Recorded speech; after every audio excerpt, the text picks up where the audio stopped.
Scott Bolden outlining broadly his strategy to defend his client, Baltimore-style prosecutor. But this line of defense for Marilyn Mosby is one we've seen and heard from her supporters before. I stand with Marilyn Mosby. Marilyn Mosby supporters standing in defiant defense. These are the dark forces that we are up against. As the federal indictment outlines what the federal government says are 4 broken laws. Using politically and racially charged platitudes, her supporters say Mosby is innocent and rather a victim of her own policies. Marilyn Mosby is not the only one that's going to be on trial.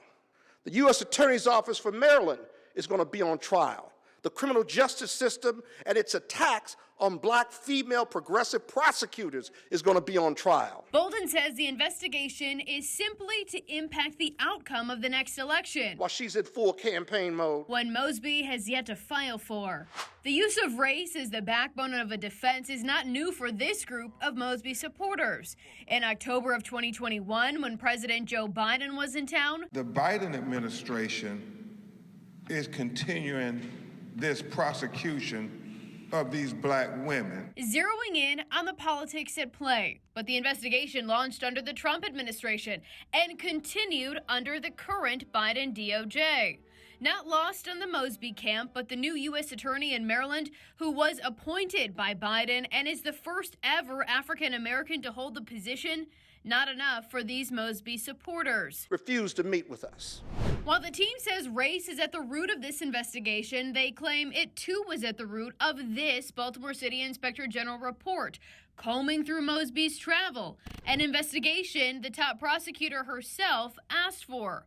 When it showed she was possibly in the wrong, the Baltimore NAACP out with statements claiming the IG unfairly targets black leaders, similar to what the leader of the state chapter is now saying. This is duplicated throughout the history of attacks on our black leaders, from Dr. King to Malcolm X.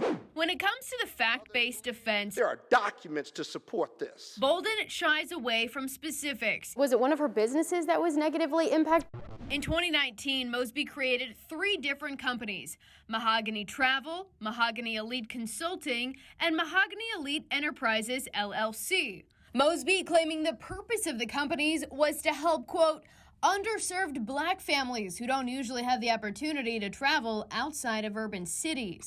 Bolden says the pandemic negatively impacted Mosby's travel business, opening the door for her to pull money out of her retirement account without penalty. The same one Mosby's own spokesperson said in 2020 in this statement was inactive. Her spokesperson said it wasn't. I don't know was she how wrong? you define operational.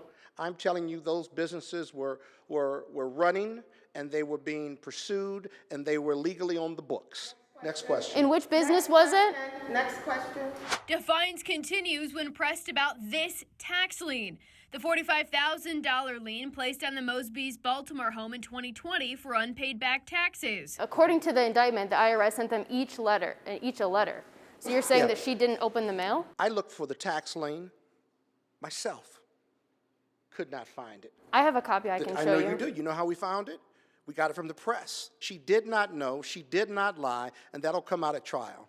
I think that's it, right? All right, thank you. Ending the news conference and ending the opportunity for more answers. Aligning with his politically charged message and defense strategy, Mosby's attorney says he's again pushing for a speedy trial, something he says would help lessen the impact on her re-election campaign.